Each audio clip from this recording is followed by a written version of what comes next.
L'Union économique et monétaire ouest-africaine, l'UEMOA, appelle au respect des textes dont elle s'est dotée. Le comité interparlementaire de l'UEMOA, réuni à Ouagadougou, estime que les États membres ne font pas assez pour appliquer les directives communautaires. Les députés de l'Union ont examiné le budget de l'institution et fait des recommandations. Reportage Roger Cam, Frédéric Etienne Bassenga.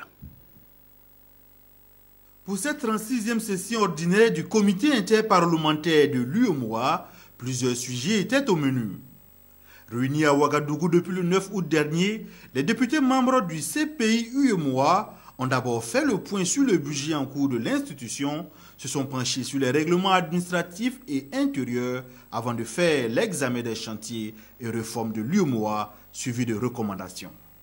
Membres de l'Union, inquiets du faible taux d'application des textes communautaires par les États membres de l'Union, recommande aux États membres de transposer et appliquer les directives communautaires dans les délais réglementaires, soutenir les établissements d'enseignement supérieur pour qu'ils puissent appliquer l'égalité des traitements aux étudiants de l'Union, réaffirmer résolument la volonté politique de respecter les critères de convergence.